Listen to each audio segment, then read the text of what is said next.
Loser माई hero episode 41 Ruby का reaction. Hall का दृश्य एकदम शांत था। भले यहाँ ज्यादातर लोगों को सिर्फ आदित्य की बुराई सुनने और करने और बेइज्जती पर हंसने और फिर उसके अपमान पर तालियां बजाने का काम दिया गया था, पर किसी को उम्मीद नहीं थी कि बात इस लेवल तक बढ़ जाएगी। कोई सोच भी नहीं सकता था कि आदित्य सान्याल फैमिली की रेपुटेशन को जानते हुए भी ऐसा कुछ करेगा। जाते जाते आदित्य को जैसे कुछ याद आया। वह वापस मुड़कर आया और किंजल के सामने खड़ा हो गया। किंजल तो अंदर तक सुन पड़ गई कि कुछ बोल नहीं पाई। आदित्य ने उसको ठंडे अंदाज में देखा और कहा, तुम्हारा और मेरा अब कोई संबंध नहीं है। तुम्हारे लिए बेहतर होगा कि तुम मुझे फिर से परेशान करने की कोई प्लानिंग मत बनाना, वरना अंजाम तुम्हें भी भुगतना पड़ेगा। किंजल अंजाम के बारे में सुनकर बर्फ बन गई। आदित्य कैसे अंजाम तक पहुंचा सकता है, उसने अपनी आंखों से देख लिया। आदित्य आगे बोला, तुम्हारे साथ मेरा पास्ट इतना भी प्यारा नहीं है जिसको मैं संजो कर रखूं। हर बार की तरह आगे से मैं तुम्हें सिर्फ एक बेवकूफ औरत समझकर माफ नहीं करूंगा। उसके शब्द न केवल किंजल के लिए बल्कि नमन के लिए भी वार्निंग जैसे थे। इसके बाद आदित्य ने किंजल से नजरें फेर लीं और चला गया। सब चुपचाप उसको बस सुन रहे थे। आदित्य के जाने के बाद तुमने विराट सान्याल को मारने का साहस तक दिखा दिया, लेकिन कब तक तुम इतने एरोगेंट बने रहोगे? किंजल ने हल्के से कहा। लगभग सभी ने यही सोचा। विला से बाहर निकलने के बाद विक्रम ने आदित्य के साथ कदम मिलाते हुए कहा, जीजा जी आप तो सच में इंप्रेसिव हो। रूबी बहन इसीलिए आपकी इज्जत करती है, ए ना? आदित्य का ध्यान उन चीजों पर नहीं बल्कि विला के माहौल पर था। यहाँ पर एनर्जी बहुत अधिक मात्रा में थी। यह जगह आदित्य के लिए पूजनीय थी। इस विला का मालिक कौन है? आदित्य ने उसके पास पहुंच चुके सक्षम, आरव और विक्रम से पूछा। सक्षम ने पूछा, मेरे बहुत करीब है, वो जल्दी मीटिंग कर लेते हैं अगर कुछ बात करनी है। आदित्य ने ओके कहा और फॉर्मली उनसे बाय बोलकर चला गया। जब आदित्य गाड़ी में बैठने लगा तो विक्रम जल्दी से उसके पास आकर बोला, आप कुछ दिन के लिए रूबी बहन के पास रह ले, यह सान्याल जरूर कुछ न कुछ करेगा।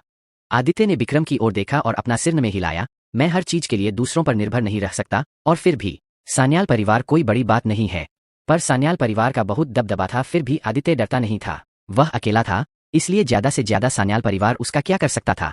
यह सुनकर विक्रम ने अपनी जुबान बंद कर ली। उस रात विराट सान्याल को हॉस्पिटल ले जाया गया। दुर्भाग्य से उसकी बाह की हड्डियां इतनी टूट गई थीं कि उन्हें ठीक नहीं किया जा सकता था, जिससे वह हैंडिकेप्ड हो गया। और यह बात जानने के बाद विराट एक तरह से पागल सा हो गया। मैं हैंडिकैप्ड हो गया, मैं अपंग, और वो भी लाइफ टाइम के लिए डॉट। तो वो आदित्य शान से कैसे जी सकता है? डॉट नहीं जी सकता, वो नहीं है उसको कोई हक जीने का। मुझे हैंडिकैप्ड करने की हिम्मत करने वाले आदित्य कपूर, तुझे मरना होगा तुझे। मैं उसे जीने नहीं दूंगा। इस बात की खबर पूरी सिटी में आग की तरह फैल गई। रूबी वालिया के विला में। यह आदित्य कितना घमंडी है। आपके रिश्ते पर भरोसा करके वह लापरवाही से काम करता है। उसने मिस्टर सान्याल पर अटैक करने की भी हिम्मत कर दिखाई। उसने सेक्रेटरी इतना गुस्से में थी कि रूबी के सामने शिकायत करने से खुद को और नहीं रोक पाई। रूबी ने मामले को सीरियस नहीं लिया। जब उसने इस घटना का वीडियो देखा तो केवल वह नाराज ही नहीं थी, बहुत एक्साइटेड थी। मिस, वो आदित्य आपको कुछ ही दिनों से जानता है और वह अभी से ही हर जगह परेशानी पैदा कर रहा है। भविष्य में क्या होगा? सेक्रेटरी आगे बड़बड़ाई। रूबी ने में अपना सिर हिलाया और सेक्रेटरी को वीडियो देते हुए पूछा, तुमने क्या देखा? सेक्रेटरी ने वीडियो को अलग अलग पॉज और रिपीट करके देखा और बोली, मिस, मेरी समझ की कमी को माफ करें, मैं वास्तव में कोई खास डिफरेंस नहीं देख सकी। रूबी ने धीरे से हंसते हुए कहा, इतने सारे हमलों और अपमानों का सामना करते हुए आदित्य न केवल शांत रहता है बल्कि अपना संयम भी बनाए रखता है। उसकी मेंटल हेल्थ ही उसे विराट से अलग करती है। सेक्रेटरी ने आह भरी, यह तो कोई बड़ी बात भी नहीं है, सिटी में मजबूत मानसिकता वाले कई लोग हैं। हाँ, यह वास्तव में इतना इंपॉर्टेंट नहीं लगता है, रूबी ने हल्के से कहा और आगे बोली, लेकिन वे लोग जो या तो कम उम्र से अपने परिवारों द्वारा तैयार किए गए हैं या जिन्होंने वर्षों से एक्सपीरियंस प्राप्त किया है, वो ऐसी मानसिकता रखते हैं। लेकिन आदित्य को इस मजबूत मानसिकता को विकसित करने में केवल 1 वीक लगा। 1 हफ्ते पहले वह एक साधारण व्यक्ति था। रूबी को यह कहते हुए बहुत प्राउड फील हो रहा था, पर सेक्रेटरी आदित्य के फर्स्ट इंप्रेशन को हो भूल नहीं पा रही थी। रूबी चाहे कुछ भी कहे, उसके लिए आदित्य को पॉजिटिव देखना मुश्किल था। सेक्रेटरी ने बुदबुदाते हुए कहा, मिस, लेकिन उसने विराट पर हमला किया है, इसलिए सान्याल परिवार हार नहीं मानेगा। मुझे डर है कि आपके लिए इसे संभालना मुश्किल होगा। किसे संभालूं? रूबी की आंखों में विराट के लिए नफरत झलकी। मुझे इसे क्यों संभालना चाहिए? क्या मुझ पर सान्याल फैमिली का कोई एहसान है? उसने पहले मेरे रिप्रेजेंटेटिव की इंसल्ट की जो मेरी ओर से उनकी पार्टी अटेंड कर रहा था। क्या मैं उनको माफ कर सकती हूँ? नेवर। यह देखकर सेक्रेटरी बिल्कुल बोलने की हिम्मत नहीं कर सकी। रूबी मामले को इस नजर से देखेगी, यह उसने कभी नहीं सोचा था। ऐसे में तो उसका भी आदित्य के खिलाफ बोलना उसके लिए मुसीबत बन सकता है। विराट के पापा विवान सान्याल सिटी में पहले ही आ चुके थे। अस्पताल में विराट ने आंसू भरी आंखों से विवान की बाह पकड़ ली। पापा, आपको मेरे लिए रिवेंज लेना होगा। मैं चाहता हूं कि वह भी 1000 दर्दनाक मौतें मरे। विराट पागलपन में चिल्लाया। और रूबी वालिया की सपोर्ट के बिना वह आदमी इतना घमंडी होने की हिम्मत नहीं कर सकता था। अपने बेटे को इस हालत में देखकर विवान का गुस्सा बढ़ गया। बेटा, चिंता मत करो, मैं उसे छोड़ने वाला नहीं हूं। उसकी जिंदगी को ऐसा नरक बनाऊंगा को मौत मांगेगा वो भी नहीं मिलेगी उसे। कहते हुए विवान ने अपने दांत पीस लिए। तुम आराम करो, मैं उसे इसकी कीमत चुकाने पर मजबूर कर दूंगा। निर्देश देने के बाद विवान अस्पताल से निकलकर सीधे रूबी वालिया के विला की ओर चल पड़ा। गुस्से में चले आ रहे विवान को देखकर रूबी हैरान नहीं हुई, बल्कि विनम्रता से बोली, अंकल विवान आप यहाँ क्यों आए हो? विवान ने दहाड़ते हुए कहा, मिस रूबी वालिया, मुझसे बकवास करने की हिम्मत मत करो। मेरा बेटा तुम्हारे पीछे सिटी तक आया और तुम क्या कर रही हो? तुम उसकी देखभाल नहीं कर सकी, बल्कि तुमने उसे नुकसान पहुंचाने के लिए आदित्य को भेज दिया। विवान की बातें सुनकर रूबी का चेहरा भी धीरे धीरे ठंडा पड़ने लगा। मेरे रिप्रेजेंटेटिव ने अपमान करने वाले को मुंह तोड़ जवाब दिया, उसकी अपनी लाइफ है, जो उससे उलझेगा वो उसको सबक सिखाएगा। बात सिर्फ इतनी सी है, लेकिन आप खुद को कुछ ज्यादा सीरियस ले रहे हैं, रूबी ने ठंडे स्वर में कहा। रूबी को आंखों में नाराजगी देखकर विवान का पसीना छूटने लगा। आखिर वह भूल कैसे गया कि रूबी वालिया अर्जुन वालिया की बड़ी पोती है। मैंने आपको उम्र के लिहाज से अंकल कहा है, किसी बात के डर से नहीं। विवान सान्याल, मुझ पर चिल्लाने की हिम्मत किसने दी? आप लोगों को कहानी कैसी लग रही है कमेंट करके जरूर बताएं और क्रतु पॉकेट नोवेल चैनल को सब्सक्राइब करना ना भूलें। आप लोगों को कमेंट और लाइक से हमें कहानी बनाने में बहुत सपोर्ट मिलता है। मेरे रिप्रेजेंटेटिव ने अपमान करने वाले को मुंह तोड़ जवाब दिया, उसकी अपनी लाइफ है, जो उससे उलझेगा वो उसको सबक सिखाएगा। बात सिर्फ इतनी सी है, लेकिन आप खुद को कुछ ज्यादा सीरियस ले रहे हैं, रूबी ने ठंडे स्वर में कहा। रूबी की आंखों में नाराजगी देखकर विवान का पसीना छूटने लगा। आखिर वह भूल कैसे गया कि रूबी वालिया अर्जुन वालिया की बड़ी पोती है। मैंने आपको उम्र के लिहाज से अंकल कहा है, किसी बात के डर से नहीं। विवान सान्याल, मुझ पर चिल्लाने की हिम्मत किसने दी है? विवान सान्याल का चेहरा एक पल में सख्त हो गया। उसने जल्दी ही स्थिति में डिफरेंस महसूस किया। Miss Walia, I am really in wrong. Vivaan ने अपने माथे से पसीना पोंछा और अजीब तरह से मुस्कान सजाते हुए कहा, my son is in hospital, please don't mind. उसके अचानक बदले इमोशंस देखकर रूबी ने उसके लिए कुछ नहीं कहा। उसने मुस्कुराते हुए कहा, अंकल विवान, क्या आप मेरे पास किसी चीज के लिए आए थे? विवान सान्याल को अंदर से कड़वाहट महसूस हुई। वह असल में इन सब का इल्जाम रूबी पर डालने आया था, ताकि वह आदित्य पर कोई कार्रवाई करे, पर बदले हुए हालात देखकर वह आगे कुछ नहीं बोल सका। I can understand your matter, Ruby ने बोलने की पहल की। I will not interfere between you and Aditya. यह सुनकर विवान सान्याल की आंखें चमक उठीं। क्या सच्ची में? किसी से निपटने के लिए उसको मेरी हेल्प की कोई जरूरत नहीं है, तो आपको आदित्य के मैटर में वालिया से डरने की जरूरत नहीं। रूबी ने इनडायरेक्टली उसको यह समझा दिया कि आदित्य वालिया के सपोर्ट के बिना भी बहुत कुछ कर सकता है, पर विवान ने उसके शब्दों पर बिल्कुल गौर नहीं किया। वालिया फैमिली के बिना वह किसी से भी निपटने का बंदोबस्त कर सकता है। रूबी आदित्य और उसके बीच इंटरफेयर नहीं करेगी, यही खबर उसके लिए सबसे शानदार बात थी। ओके मिस वालिया, मेरा यही रीजन था यहाँ आने का, मैं अब विदा लेता हूँ। विवान फॉर्मली अलविदा लेकर चला गया। आदित्य अपने घर में बैठा अपनी शक्तियों की प्रैक्टिस कर रहा था। जब तक मेरी शारीरिक ताकत काफी मजबूत है, मेरे लिए हीलिंग पावर एडिशनल पावर का काम करेगी, आदित्य ने खुद से सोचा। लेकिन मुझे रूबी से दूरी बनाने के लिए मजबूर होना पड़ा। आदित्य ने हताश होकर सांस छोड़ी। मुझे रूबी के लिए न्यूरिशमेंट दवा तैयार करनी होगी। आदित्य को आइडिया आया, पर पहले हीलिंग पिल्स तैयार कर दूं। कहते हुए आदित्य अपने काम पर लग गया। उसने शाम तक 50 गोलियां तैयार करके एक डिब्बे में डालकर रख लीं। शाम को आदित्य ने विक्रम को अपने घर बुलाया। यह 50 हीलिंग गोलियां है। आदित्य ने डिब्बा विक्रम को थमा दिया। जीजा जी, इनकी कीमत क्या फाइनल करनी है? विक्रम संकोच से पूछा, क्योंकि अब 2 करोड़ पे करने वाले पेशेंट नहीं मिल सकते हर बार। आदित्य भी इस बात को 0 पॉइंट से समझता था। उसने पहले अमीर लोगों को टारगेट किया था, अब अपनी खुद की जरूरत को टारगेट किया। अगर इन 50 गोलियों के बदले तुम मुझे 20 साल पुरानी हर्ब्स लाकर दो तो तुम्हारी मर्जी, आगे कितने में बेचनी है? Okay, no problem. विक्रम ने जल्दी से सिर हिलाया। विक्रम के जाने के बाद आदित्य बची हुई हर्ब्स को सही करके संभाल रहा था, क्योंकि इनका एक एक टुकड़ा बहुत काम आ सकता था। एक छोटा सा हिस्सा भी बर्बाद होना काम में अड़चन डाल सकता था। वह अपना काम कर रहा था, तभी एक अनएक्सपेक्टेड मेहमान आया। जब आदित्य ने दरवाजा खोला तो यह कोई और नहीं बल्कि कल विराट के साथ वाला सफेद कपड़ों वाला आदमी था। वह बैसाखी के सहारे चल रहा था। तुम यहाँ किस लिए आए हो? आदित्य ने उसकी ओर देखा और पूछा। यह इनविटेशन कार्ड विराट सान्याल के पापा विवान सान्याल ने आज लंच पर इनवाइट किया है, इस एड्रेस पर पहुंच जाना। ओह, आदित्य की भौहें ऊपर उठ गईं। उसने कुछ पल सोचा और कहा, ओके, मैं समय पर वहां पहुंच जाऊंगा। सफेद कपड़ों वाले आदमी ने सिर हिलाया, लेकिन तुरंत वापस मुड़ जाने में दिलचस्पी नहीं दिखाई। क्या और कुछ है? एथन ने भौहें सिकोड़ी। सफेद कपड़ों वाले आदमी ने कहा, कल मैंने आपको डीप ब्रीथिंग करते देखा, जो योगा से अलग था। आज मैंने दोबारा आपकी कल की वीडियो को देखा।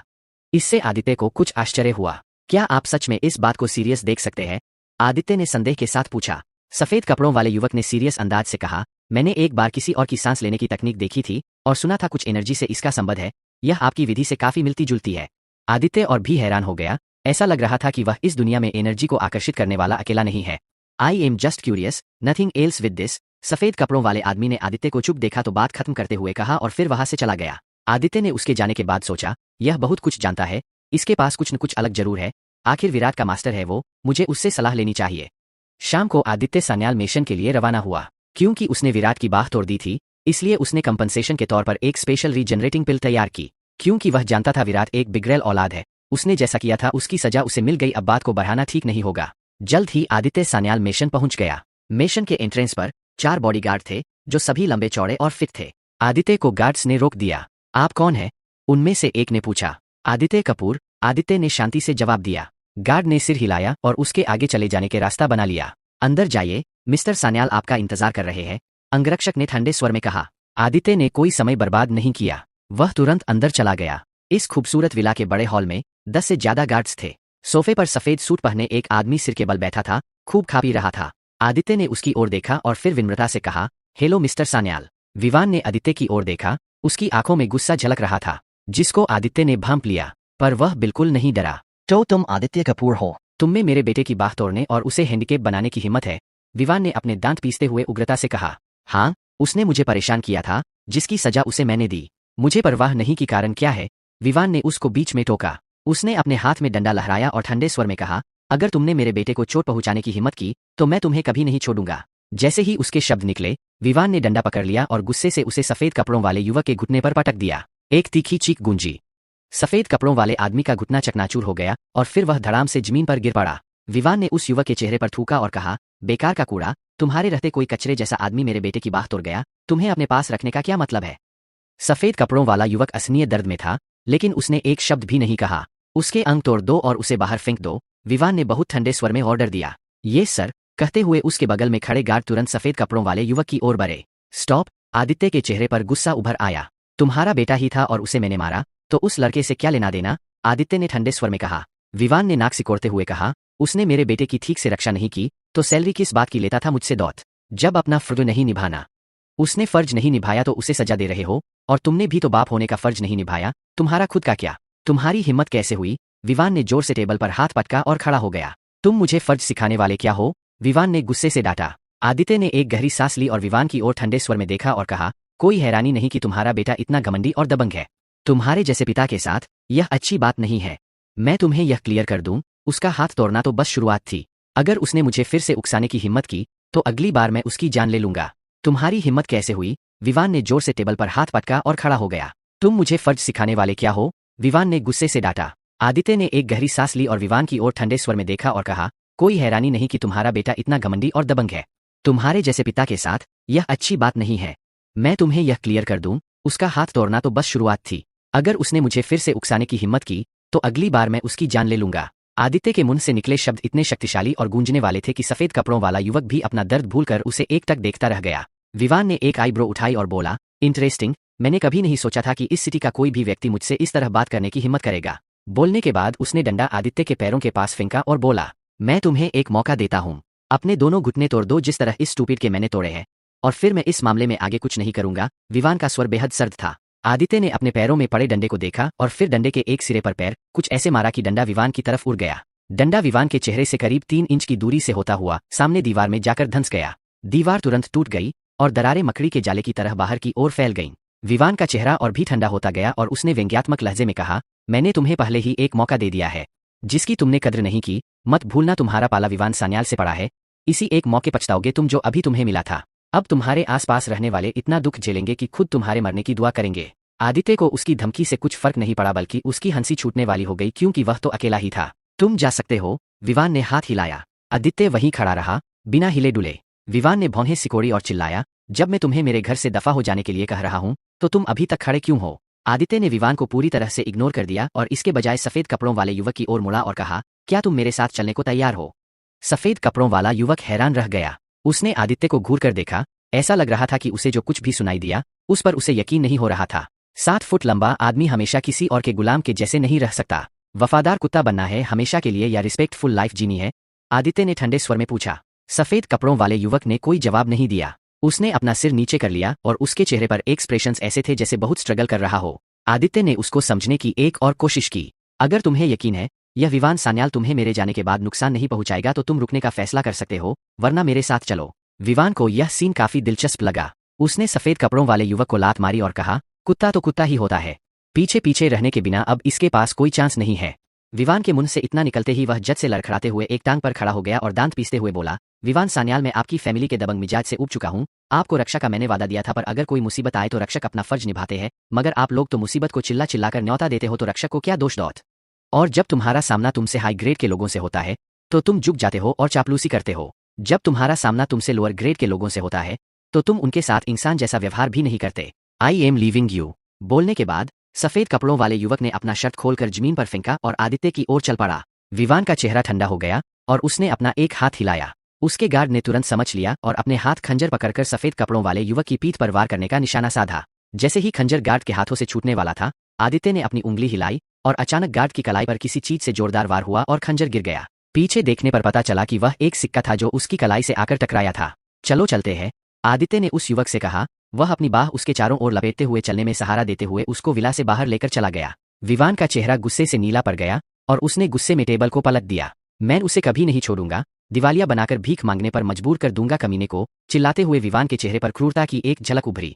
आदित्य वापस उस आदमी को वापस अपने घर ले गया। थोड़ी बातचीत के बाद आदित्य को पता चला कि सफेद कपड़ों वाले युवक का नाम अमन मेहता था और वह विवान द्वारा हायर किया गया हाईएस्ट पेड गार्ड था। मेरी जान बचाने के लिए धन्यवाद, पर मैं हैंडीकैप्ड हो गया हूं तो आपका एहसान चुकता नहीं कर सकता। कहते हुए अमन के चेहरे पर निराशा झलक रही थी। वह अपने शरीर के दर्द को सहने की कोशिश में था। आदित्य ने उसकी ओर देखा। कल आदित्य ने भी उसके हाथ तोड़े थे। यह अपनी ड्यूटी पर था, मेरा दुश्मन नहीं था। आदित्य ने एक पल सोचा और फिर अपनी जेब से एक गोली निकाली। इसे खाओ, आदित्य ने एक मुस्कान के साथ कहा। अमन हैरान था और भौहें सिकोड़ते हुए बोला, यह क्या है?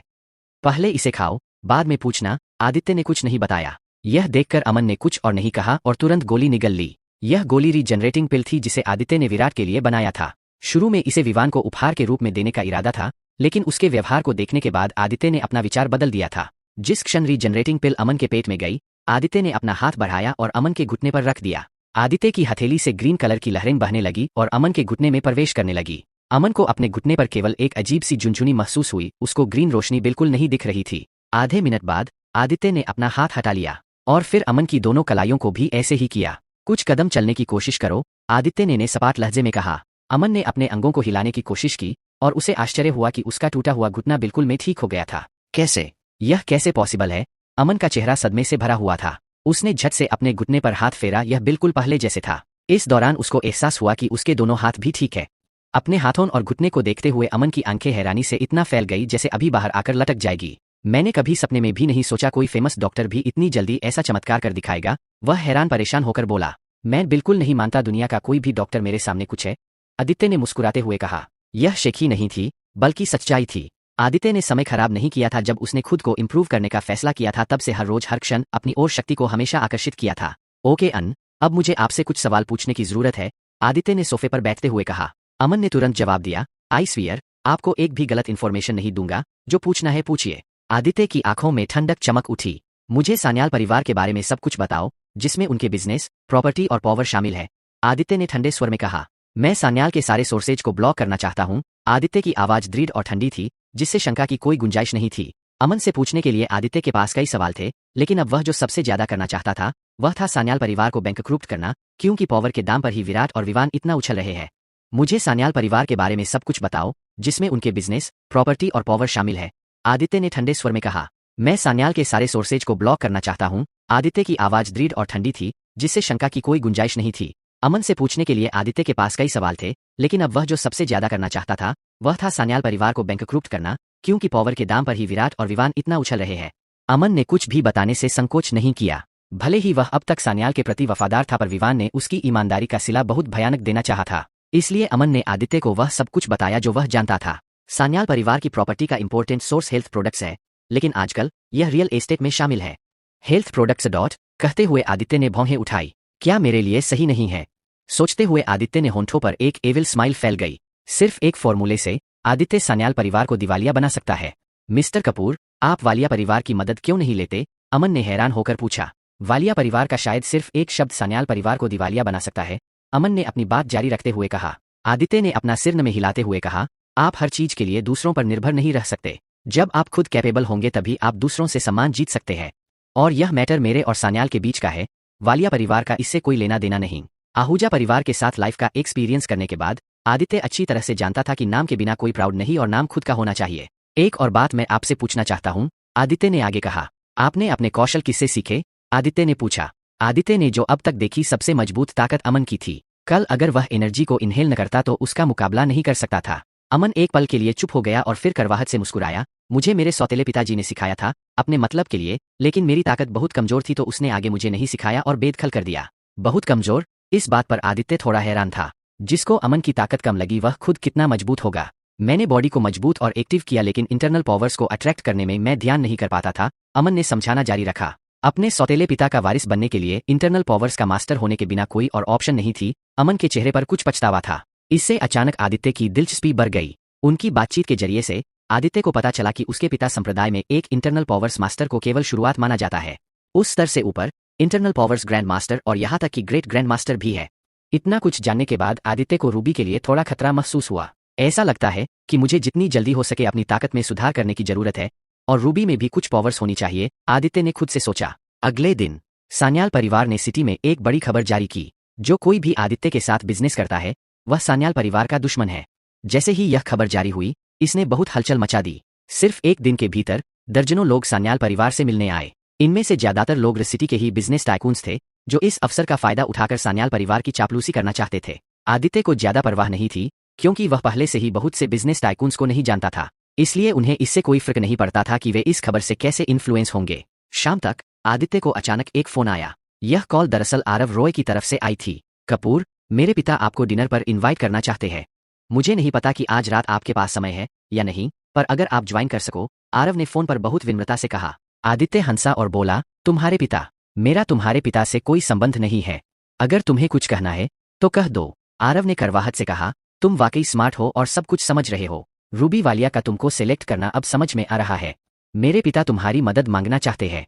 अगर तुम्हें परेशानी नहीं तो चलो मिलते हैं और बात करते हैं, अपनी दोस्ती को आगे बढ़ाते हैं। आदित्य ने एक पल सोचा और सहमति जताई। ओके, ठीक है। शाम के समय आरव आदित्य को लेने के लिए उसके घर की तरफ चला। आरव का चेहरा थोड़ा उदास लग रहा था और उसका हौसला टूट गया था। जब उसने आदित्य के साथ अमन को देखा तो उसका चेहरा अचानक ही बदल गया। मिस्टर कपूर, यह आदमी आपके साथ।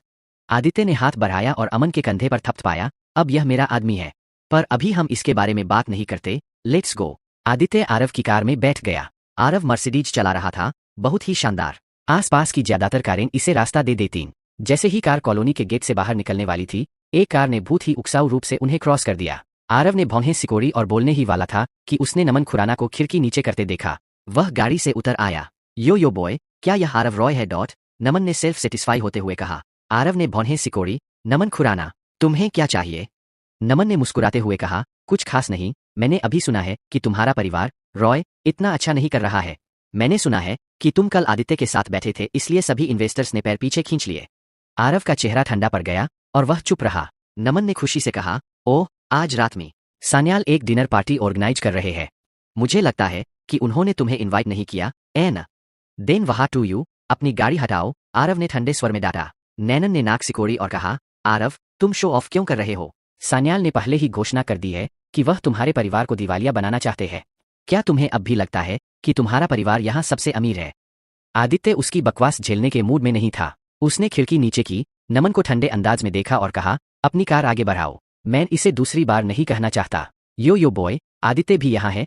आदित्य को देखकर नमन की मुस्कान और भी बढ़ गई। आदित्य ने एक शब्द भी नहीं कहा। उसने बस कार का दरवाजा खोला और बाहर निकल गया। यह देखकर नमन जल्दी से अपनी कार पर चढ़ गया और दरवाजा बंद कर दिया। क्या मुझे मारना चाहते हो? चलो, एक बार मुझे मारने की कोशिश करो, नमन ने ताना मारा। आदित्य ने सिर हिलाया, अपना हाथ बढ़ाया, कार का दरवाजा पकड़ा और अचानक जोर से उसे खींच लिया। फिर अगले ही सेकंड में आदित्य ने कार का बंद दरवाजा तोड़ दिया।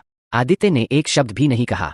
उसने बस कार का दरवाजा खोला और बाहर निकल गया। यह देखकर नमन जल्दी से अपनी कार पर चढ़ गया और दरवाजा बंद कर दिया। क्या मुझे मारना चाहते हो? चलो, एक बार मुझे मारने की कोशिश करो, नमन ने ताना मारा। आदित्य ने सिर हिलाया, अपना हाथ बढ़ाया, कार का दरवाजा पकड़ा और अचानक जोर से उसे खींच लिया।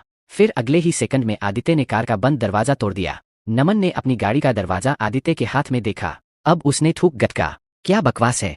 क्या यह इंसान भी है? उसने तो कार का दरवाजा ही खींच लिया। नमन अभी भी सदमे में था।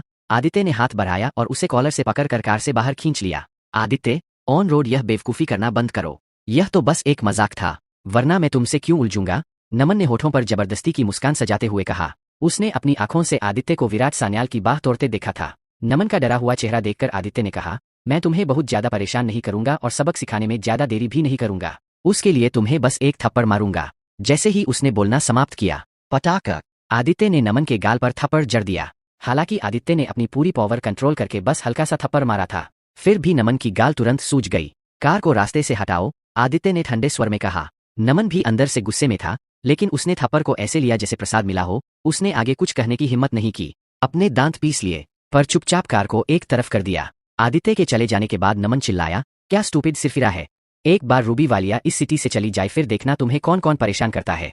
इस पॉइंट पर नमन ने आह भरी, रूबी वालिया कब जाने वाली है। भले ही रूबी इस सिटी में बिल्कुल साइलेंट होकर रह रही थी, फिर भी उसकी मौजूदगी सबके लिए एक चुप रहने की वजह बनी हुई थी। यहाँ तक कि सान्याल परिवार ने भी आदित्य के लिए परेशानी खड़ी करने की हिम्मत नहीं की। कार रॉय परिवार के निवास की ओर बढ़ी। सिटी में सबसे अच्छी रेपुटेशन और एक रिच फैमिली होने के नाते रॉयस एक आलीशान घर में रहते थे, लेकिन जैसे ही आदित्य ने गेट में एंटर किया, उसे हड्डियों को कंपा देने वाली ठंड महसूस हुई। हम यह क्या, सोचते हुए आदित्य ने थोड़ा भौहें सिकोड़ी। पूरे घर में एक अशुभ हवा का एहसास हुआ। मिस्टर कपूर, कोई प्रॉब्लम है क्या? आरव ने आदित्य के शॉक्ड चेहरा देखकर पूछा। आदित्य ने अपना सिर हिलाया और कहा, नहीं, शायद कोई बात नहीं।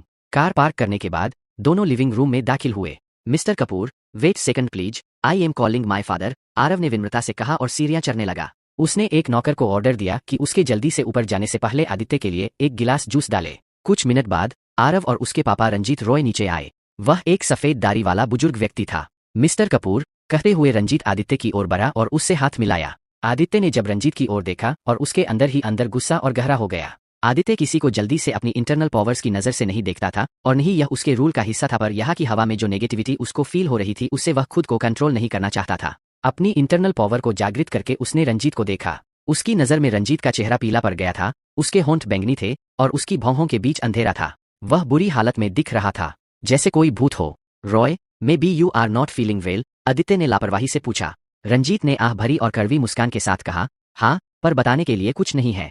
पापा, मिस्टर कपूर एक डॉक्टर है, शायद वे आपकी मदद कर सकें, आरव ने जल्दी से सजेशन दिया। रंजीत ने अपना हाथ हिलाया और कहा, मैं बीमार नहीं हूं। फिर माफी मांगने वाले लहजे में उसने आदित्य से कहा, मी कपूर, अगर आपको ज्यादा परेशानी न हो तो क्या आप कृपया एक पल रुक सकते हैं। आदित्य ने सिर हिलाया और कहा, कोई बात नहीं, आगे बढ़िए। धन्यवाद, रंजीत ने कहा। इसके बाद रंजीत अपने बगल में बैठे बुजुर्ग व्यक्ति की ओर मुड़ा और बोला, बाबा विश्वजीत, कृपया हमारी मदद करें। विश्वजीत हल्के से मुस्कुराए और बोले, चिंता मत करो, मुझे समस्या का स्रोत मिल गया है।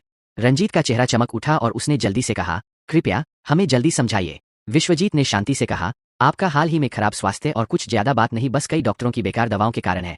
आप अपने बेडरूम की पश्चिमी दीवार पर जाकर देखें कि कहीं कोई नुकीली चीज तो नहीं है, विश्वजीत ने आगे कहा। रंजीत जल्दी से उस स्थान पर पहुंचा। कुछ मिनट बाद वह एक टूटा हुआ फ्लावर बेस लेकर लौटा। यह फ्लावर बेस हमेशा से कैबिनेट में रहा है, लेकिन पता नहीं किस तरह यह टूट गया। रंजीत ने फ्लावर बेस को उलट पलट कर देखते हुए कहा। विश्वजीत हंसते हुए कहा, यही समस्या की जड़ है। रंजीत ने विश्वजीत का हाथ पकड़ लिया, उसकी आवाज में गहरी उम्मीद थी। धन्यवाद बाबा विश्वजीत, आप वास्तव में समस्या ढूंढ ली। विश्वजीत ने चांदी के सिक्कों की एक माला निकाली और मुस्कुराते हुए रंजीत को थमाते हुए कहा, इन्हें टूटे हुए फूलदान के स्थान पर लटका देना। याद रखना, इसे नीचे उतारकर 3 दिन बाद दफना देना, और मैं गारंटी देता हूं कि तुम्हारा स्वास्थ्य ठीक हो जाएगा। धन्यवाद बाबा विश्वजीत, धन्यवाद। रंजीत बहुत खुश हुआ। मुझे नहीं लगता कि असली समस्या यही है, अचानक आदित्य बोल पड़ा। उसके शब्दों से माहौल कुछ अजीब हो गया। विश्वजीत का चेहरा काला पड़ गया। आदित्य की दखलंदाजी से स्पष्ट रूप से असंतुष्ट लग रहा था। मिस्टर कपूर, बाबा विश्वजीत सिटी के जाने माने तांत्रिक है, इनके शब्दों में कभी कोई गलती नहीं हो सकती। रंजीत ने जल्दी से मामले को सुलझाने की कोशिश की। आदित्य खड़ा हुआ और बोला, बाबा विश्वजीत, मेरा इरादा आपका अनादर करने का नहीं है, लेकिन यह फ्लावर बेस मुद्दा नहीं है। बाबा के चेहरे पर उनकी नाराजगी दिखी। आप कौन है? आदित्य कपूर, आदित्य ने जवाब दिया। मिस्टर कपूर, कोई शक नहीं आप एक बहुत अच्छे डॉक्टर जरूर होंगे, लेकिन इन बातों को आप लोग नहीं समझ सकते, यह इन बातों में स्पेशलिस्ट है। रंजीत ने विनम्र बने रहने की कोशिश की।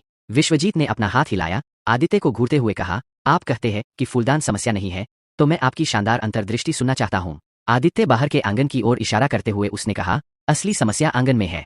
अपनी बात पूरी करके आदित्य आंगन में चला गया। विश्वजीत ने नाक सिकोड़ी और उसके पीछे पीछे बाहर चले गए। आदित्य को क्या हो रहा है, कहते हुए रंजीत ने भौहें सिकोड़ी। आरव ने कड़वी मुस्कान के साथ जवाब दिया, पापा, शायद आदित्य को वाकई कुछ पता हो, वह ऐसे मामलों में मजाक के मूड में नहीं हो सकता। बकवास, बाबा के सामने कोई भी सर्वशक्तिमान नहीं है। रंजीत ने नाक सिकोड़ी। फिर भी रंजीत उन दोनों के पीछे चला गया। आदित्य आंगन के बीच में रुक गया। उसने आसमान की ओर देखा और जमीन पर पैर पटक दिया। फिर उसने कहा, समस्या यही है। विश्वजीत ने एक बार फिर से कन्फर्म किया, तांत्रिक होने के नाते तुम श्योर हो कि यहाँ क्या गड़बड़ हो सकती है? मैं तांत्रिक नहीं हूँ, आदित्य ने मुस्कुराते हुए स्वीकार किया। लेकिन मैं मिस्टीरियस एक्ट से जानता हूँ। यह कहने के बाद आदित्य रंजीत की ओर मुड़ा और बोला, मी रॉय, किसी को यहाँ खुदाई करने के लिए कहो। शर्मिंदा होकर रंजीत ने जवाब दिया, मिस्टर कपूर, क्या हमें वाकई ऐसा करने की जरूरत है? खुदाई करो, मैं आपको धोखा नहीं दूंगा, आदित्य ने मुस्कुराते हुए आश्वासन दिया। कोई और विकल्प न होने पर रंजीत ने अपना हाथ हिलाया और कुछ मजदूरों को बुलाया। तो हमें कितने फीट खुदाई करनी चाहिए? रंजीत ने संकोच से पूछा। आदित्य ने नमे अपना सिर हिलाया, मुझे नहीं पता, जब तक हमें कुछ न मिल जाए तब तक खुदाई करते रहो।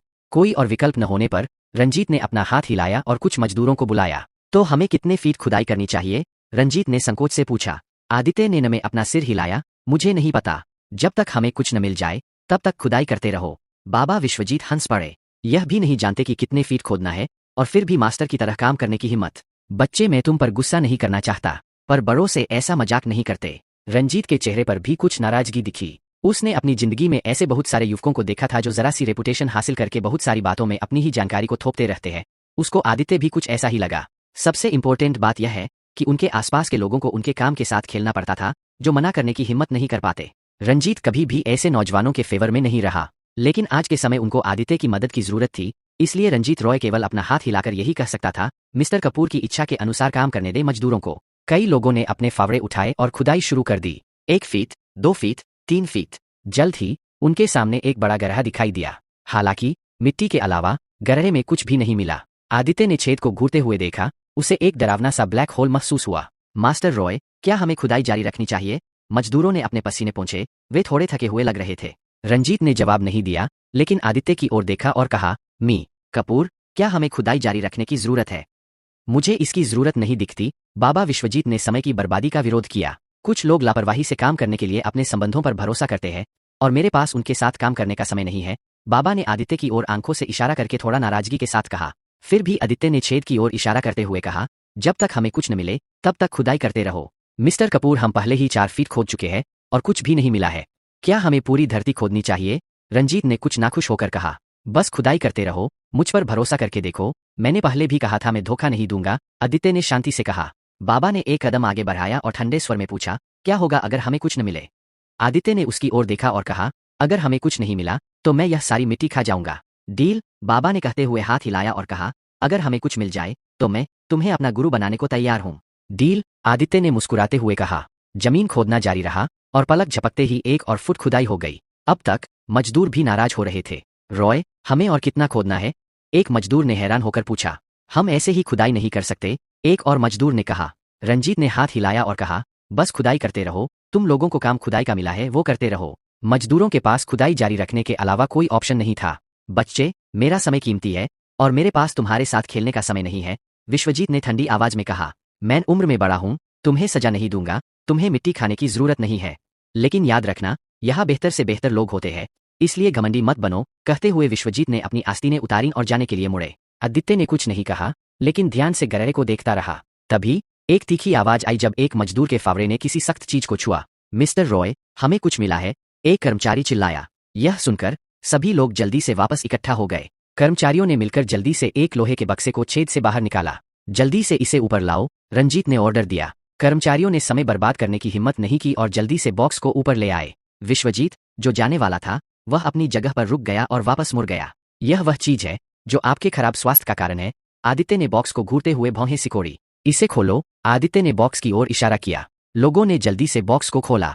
जैसे ही बॉक्स खोला गया, खून की तेज गंध हवा में भर गई। बॉक्स के अंदर एक काला चाकू पड़ा था, जिस पर अभी भी खून के निशान थे। क्या है यह? रंजीत का चेहरा डर से पीला पड़ गया। सब लोग पीछे हट जाओ, यह बहुत अशुभ है, चिल्लाकर कहते हुए विश्वजीत आगे बढ़ा, अपनी उंगली खून में डुबोई, सूंघा और उसका चेहरा बदल गया। यह काले कुत्ते का खून है, जिसमें किसी की लाश का खून मिला हुआ है। उसकी आत्मा को आपके ऊपर छोड़ा जो आपके शरीर पर कब्जा करने के लिए काली शक्तियों से बांधी हुई है। विश्वजीत के चेहरे पर बहुत डरावने और गंभीर भाव उभर आए। बिना मर्डर किए किसी की जान लेने का यह कितना क्रूर तरीका है। यह मिस्टर रंजीत रॉय की जान लेने के मकसद से किया गया है। इस चाकू पर आपका नाम लिखा हुआ है, विश्वजीत ने धीरे से कहा। यह सुनकर रंजीत का चेहरा और भी बदसूरत हो गया। बाबा विश्वजीत, यह कौन कर सकता है?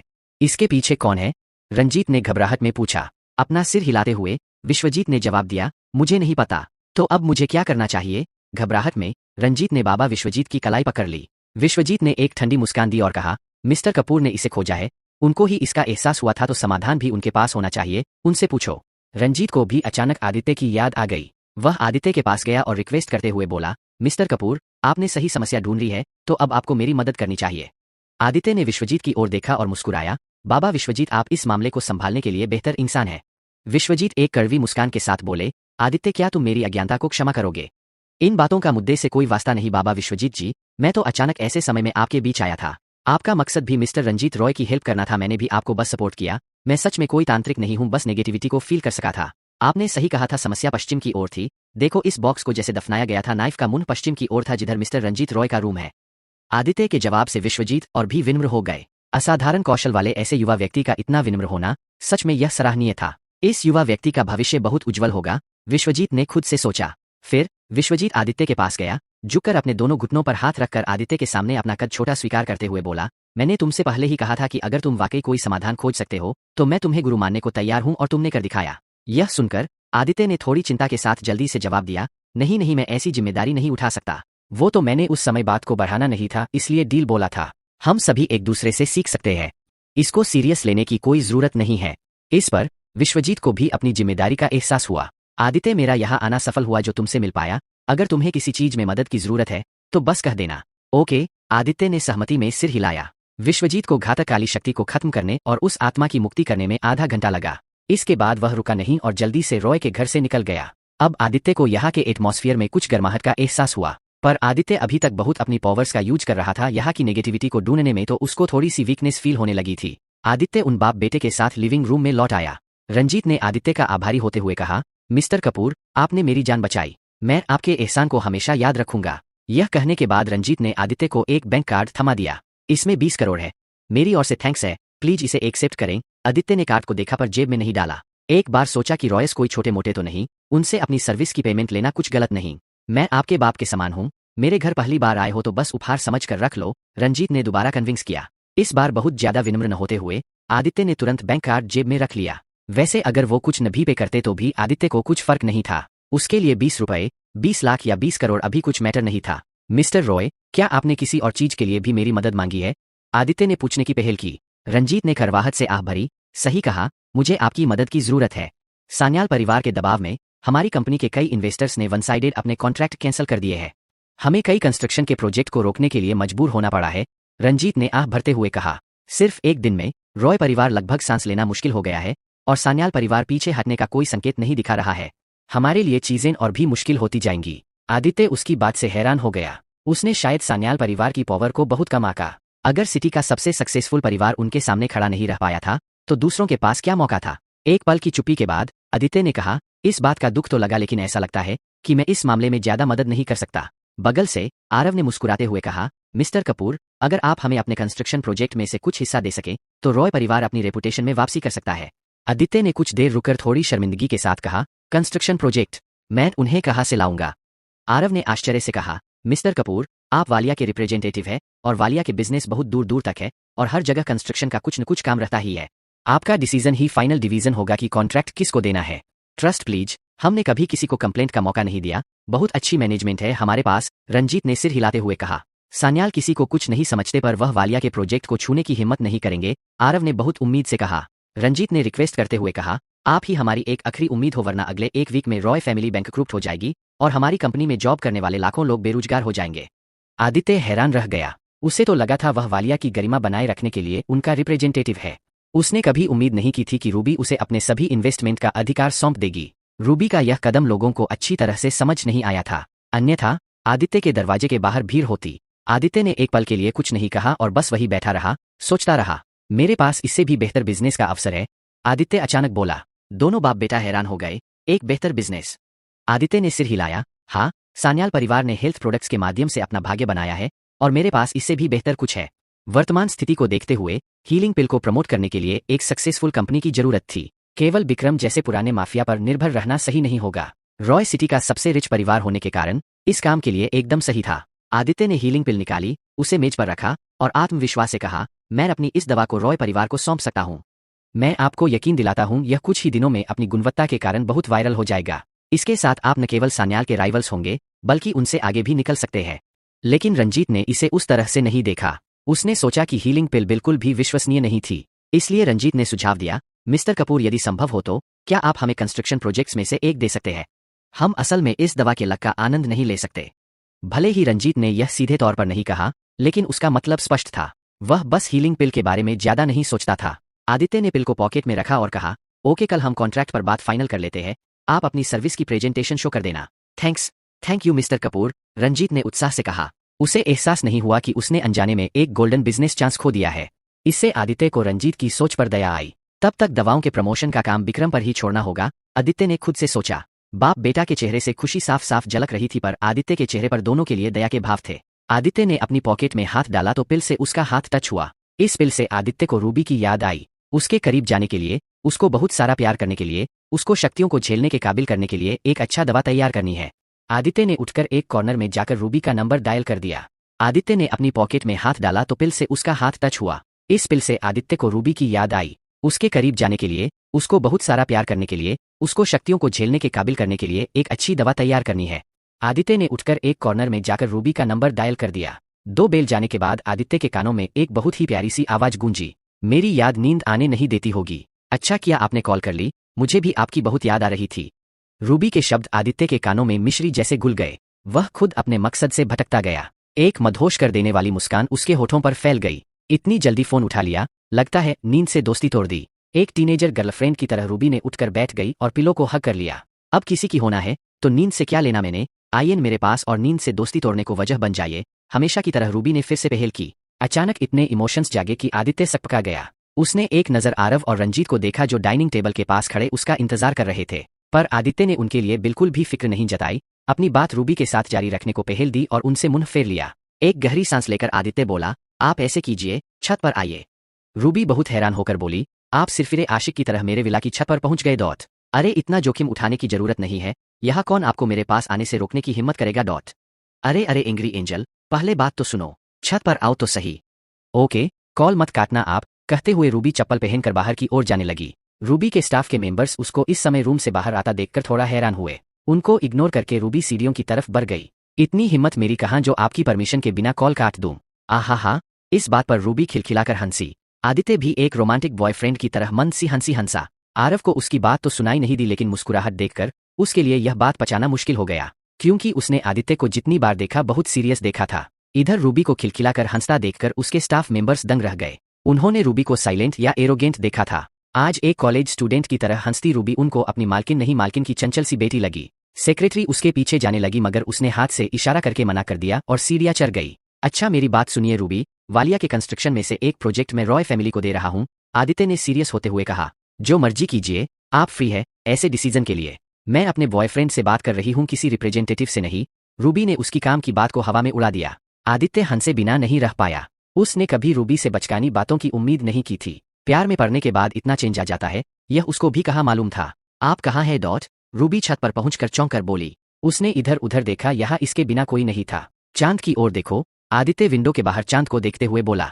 रूबी ने चांद की ओर देखा। उसी समय आदित्य ने अपनी इंटरनल पावर्स को जागृत किया और आंखों में रूबी का चेहरा बसाया। अगले जी पल आदित्य की आंखें नीली रोशनी में चमकी। उसकी आंख में जो चांद की तस्वीर दिख रही थी वह रूबी के चेहरे में तब्दील हो गई। इसी तरह रूबी की आंखों में भी जो चांद की तस्वीर थी वह आदित्य के चेहरे में तब्दील हो गई। आदित्य की बॉडी में नीली रोशनी को तरंगे दौड़ने लगी और उसकी आंखों की तरफ भागने लगीं। जब उसकी आंखों की पुतलियां पूरी तरह नीली हो गई, उसी समय रूबी को आंखों को पुतलियां भी नीली हो गईं। अब आदित्य की आंखें पहले को तरह नॉर्मल हो गईं और वह वापस अपनी नॉर्मल कंडीशन में आ गया। रूबी को आंखों में एक ठंडक का एहसास हो रहा था। आंखों की पुतलियों से रोशनी नीली तरंगों में तब्दील होकर रूबी को बॉडी में दौड़ने लगीं और उसकी नसों में समाहित हो गई। इस समय रूबी को अपनी बॉडी में कभी गर्माहट कभी ठंडक महसूस हुई और वह नॉर्मल हो गई। इस पूरी क्रिया का रूबी को कुछ भी आभास नहीं हुआ कि आदित्य ने अपनी कुछ पावर्स उसकी बॉडी में ट्रांसफर की। उसे बस ऐसा ही लगा आदित्य उसको चांद दिखा रहा है। चांद तो बहुत दिलकश है आपकी तरह, पर आप कहाँ हो, मुझे यहाँ क्यों बुलाया। आदित्य ने कुछ भी बताने की बिल्कुल जल्दी नहीं की और बोला, ऐसा बताइए आपको हवा के झोंके महसूस हो रहे हैं ना। हम, रूबी ने हवा को महसूस करते हुए हामी भरी। तारों से भरा आसमान देखिए, चांद की रोशनी में ठंडी हवा के झोंकों को अपनी सांसों में समा लीजिए। इस बात पर रूबी हल्का सा नाराज होते हुए बोली, अच्छा जी, आप मेरे साथ कोई खेल खेलते हो ना। यहाँ मैं आपको देखने भागी भागी आई और आप मुझे चांद दिखा रहे हो। मैं आपके प्यार में भीगने को तड़प रही हूँ और आप दूरियों का एहसास करवा रहे हो। मेरी जान, मैं दूरियों को खत्म करने के लिए ही ऐसा करने को बोल रहा हूँ, आदित्य ने बहुत ही प्यार उड़ेलते हुए कहा। आदित्य के मुंह से खुद के लिए जान सुनकर रूबी की सांसें थम सी गईं। उसके पेट में तितलियां उड़ने लगीं। उसने मुस्कुराते हुए अपनी उंगली दांतों में दबा ली। इससे दूरियां कैसे खत्म होंगी डॉट, वह धीरे से बोली, मैं मेरी जान की फीलिंग्स के साथ कोई मजाक थोड़ी करूंगा। जैसा कह रहा हूं वैसा ही करो, मैं थोड़ी देर में वापस कॉल करता हूं। ओके ओके, तो मैं आपकी कॉल का इंतजार करूंगी। Love you to. आदित्य ने कॉल कट की और मोबाइल पॉकेट में डाला। वह वापस रंजीत और आरव के पास आया जो उसका ही इंतजार कर रहे थे। I was on an urgent call. Aditya ने बातचीत शुरू की। It's okay mister Kapoor, let's have dinner together. कहते हुए रंजीत ने आदित्य को बैठने के लिए इशारा किया और खुद भी अपनी अपनी चेयर पर बैठ गए। रॉय के स्टाफ ने खाना सर्व किया और तीनों ने खाना शुरू किया। खाना के जीटीएम करके आदित्य ने घड़ी पर नजर मारी। रूबी को कॉल किए अभी 20 मिनट हुए थे, मतलब अभी उसको कॉल करके डिस्टर्ब करना सही नहीं। उसने गहरी सांस ली और रंजीत को फॉर्मली बाय बोलकर आरव के साथ अपने घर वापस जाने के लिए उसकी गाड़ी में बैठ गया। आधे घंटे में आदित्य को छोड़कर आरव वापस जा चुका था। मिस्टर कपूर, आप आ गए, मैंने खाना रेडी करके रखा है, अमन ने किचन से बाहर आते हुए कहा। मैं डिनर रॉयस के साथ करके आया हूँ, तुमने इतनी लेट क्यों किया? समय पर खाना खा लिया करो। वो मैं आपके जैसे ब्रीथिंग प्रैक्टिस कर रहा था। आदित्य हंस पड़ा और बोला, ओके ओके अब खाना खाओ, मैं कुछ देर के लिए छत पर जा रहा हूँ। इधर छत पर रूबी ने दूर नजर चांद की रोशनी में नहा रहे पेड़ों पर टिकाई। ठंडी हवा के झोंकों को एंजॉय करते हुए डीप ब्रीथिंग करने लगी। थोड़ी ही देर में वह इस प्रैक्टिस में इतना खो गई कि उसको समय का कुछ अंदाजा भी नहीं हुआ। उसका मोबाइल बजा जिससे रूबी का ध्यान टूटा।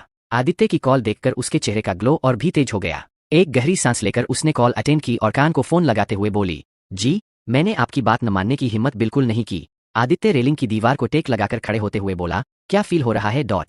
किसी से दूरी, किसी की कमी बहुत ज्यादा महसूस हो रही है। अभी भी मजाक करना है?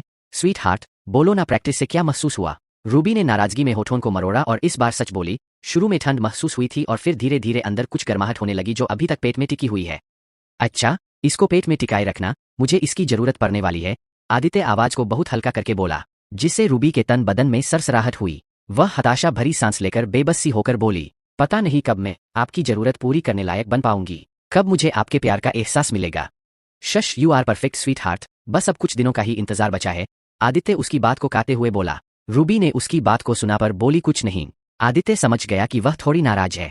स्वीट हार्ट, एक गुड नाइट किस प्लीज। यह सुनकर रूबी की आंखें चमक उठी। पहली बार आदित्य ने पहल की है, उसे तो यकीन भी नहीं हुआ कि आदित्य कॉल पर उसके साथ रोमांटिक हो रहा है। क्या कहा आपने? रूबी अपनी तेज हो चुकी सांसों को कंट्रोल करते हुए बोली, मुझे मेरी ब्यूटीफुल गर्लफ्रेंड से कुछ चाहिए, लेकिन वो समझने को तैयार नहीं। आदित्य जानबूझकर बेचारा सा बनते हुए बोला। रूबी ने अपने होंठ को हल्का सा काटा और बोली, अभी किस करूं? हम पहले तो वह हंसी, फिर उसने मोबाइल होठों से टच किया। तो बताइए कितनी स्वीट थी यह? एक छोटी सी किस करके रूबी बोली, बहुत ज्यादा स्वीट है मेरी जान, अब नीचे जाइए और आराम से सो जाइए। इस एनर्जी को आपकी बॉडी में टिकने के लिए आपको आराम करने की जरूरत है। सुबह सनराइज होते ही दोबारा प्रैक्टिस करना। ओके ओके, रूबी ने आज्ञाकारी बनते हुए कहा। Good night sweetheart, love you. Aditya उसका समय खराब नहीं करना चाहता था। Very good night, love you too. Ruby ने कॉल कट की और सीढ़ियां उतरकर अपने रूम में आ गई। रूबी के चेहरे पर अब एक अलग सा तेज था, वह पहले से भी बहुत प्यारी लग रही थी। बेड पर आकर उसने पिलो को हग किया और जबरदस्ती बह निकले आंसुओं को पिलो में ही गिराते हुए बोली, आदित्य, आपसे मिलने के बाद आपका इंतजार करना बहुत मुश्किल हो गया है, मैं आपकी बाहों में सोना चाहती हूँ।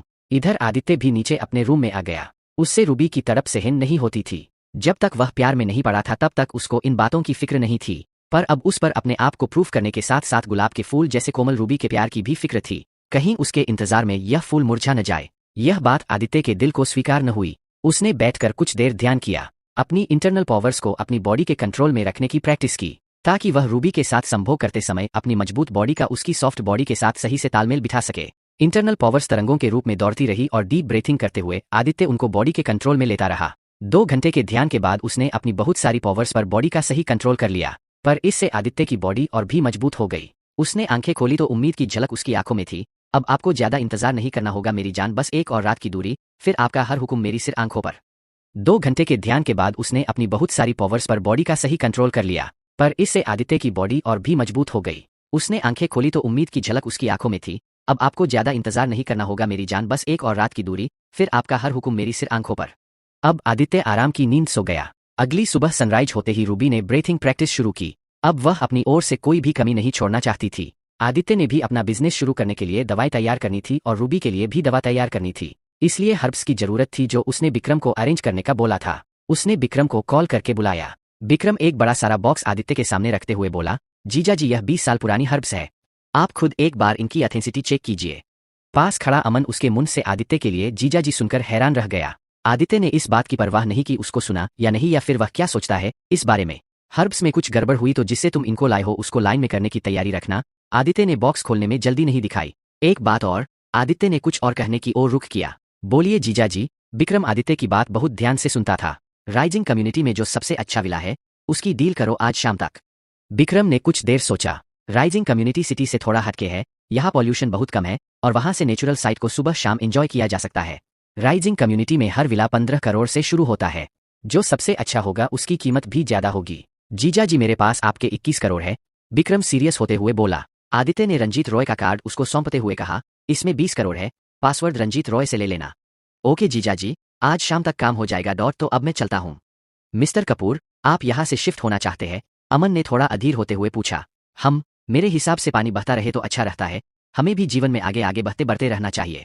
अमन एक स्माइल देकर आदित्य के साथ काम करवाने लग गया। पूरा दिन हर्ब्स के ऊपर काम करके इन हर्ब्स से आदित्य ने हीलिंग पिल्स तैयार की। आदित्य ने अब इनकी कीमत में बहुत ज्यादा कमी करने का फैसला किया ताकि हर छोटे से छोटा बिजनेसमैन इनको खरीद सके।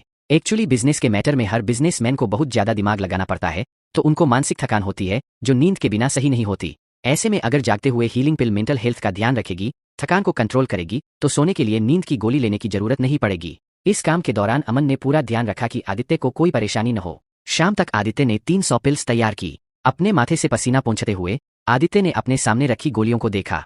अब आदित्य खुद भी बहुत थका हुआ लग रहा था। मुझे लगता है कि यह 300 पिल्स सान्याल परिवार को चौंका देने के लिए काफी होंगी, आदित्य ने मन ही मन सोचा। मिस्टर कपूर, ये किस तरह की गोली है? अमन ने पूछा। आदित्य ने बेतरतीब रंग से एक गोली उठाई और अमन की ओर फेंकते हुए हंसते हुए कहा, इसे आजमा कर देखो। अमन ने इसे देखा भी नहीं और सीधे अपने मुंह में डाल लिया।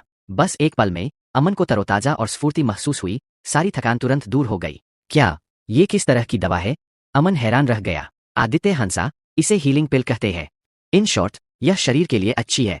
मिस्टर कपूर, आप जिस भी फील्ड में मुझे अपना कोई भी हुनर दिखाते हो उसमें आप इतने एक्सपर्ट निकलते हो कि वहां कोई भी आपके सामने टिक नहीं सकता। इतना होने बावजूद भी आप अभी तक कहाँ छिपे हुए थे? अमन ने एक ही सांस में पूछा। मैं यहाँ था, जिस हाल में था वह उस दिन किंजल बता रही थी, सबने सुना। क्या वह सच था?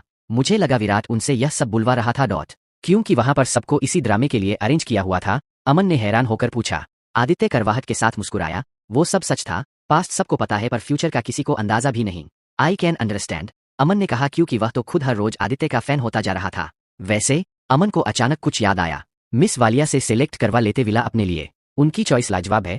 अमन ने आदित्य को ऊपर से नीचे तक देखते हुए कहा। रूबी के बारे में बात करते हुए आदित्य ने महसूस किया कि उसके शरीर की थकान तुरंत गायब हो गई और अनजाने में उसके चेहरे पर मुस्कान आ गई। ऐसा कहा जाता है कि जिसको आप पसंद करते हैं उसके बारे में सोचने से आप अनजाने में मुस्कुरा उठते हैं।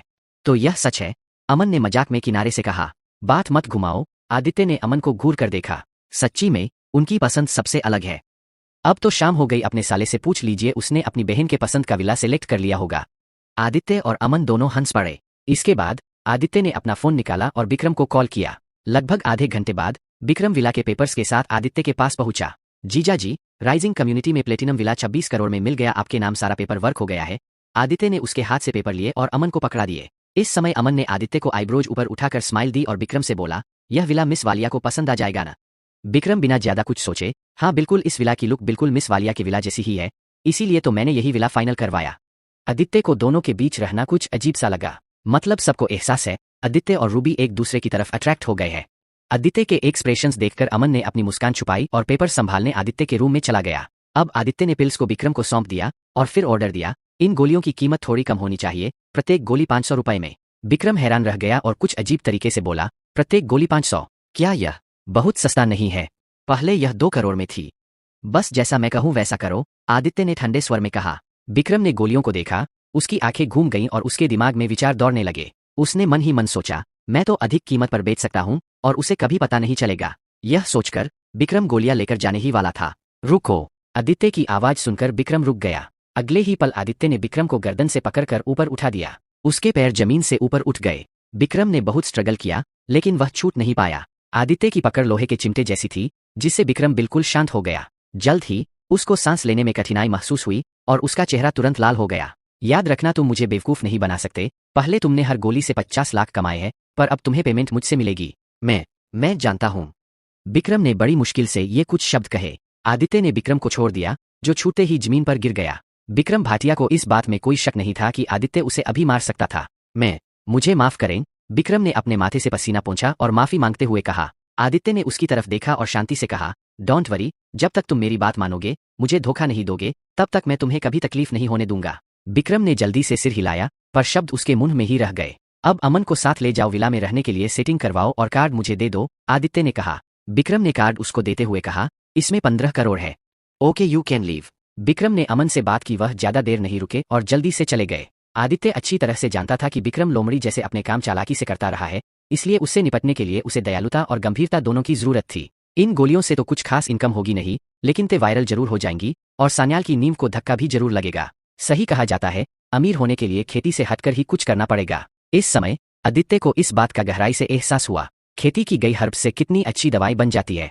अब आदित्य ने कार्ड को देखा, माय ब्यूटीफुल, आपके लिए कुछ अरेंजमेंट्स करने का समय आ गया।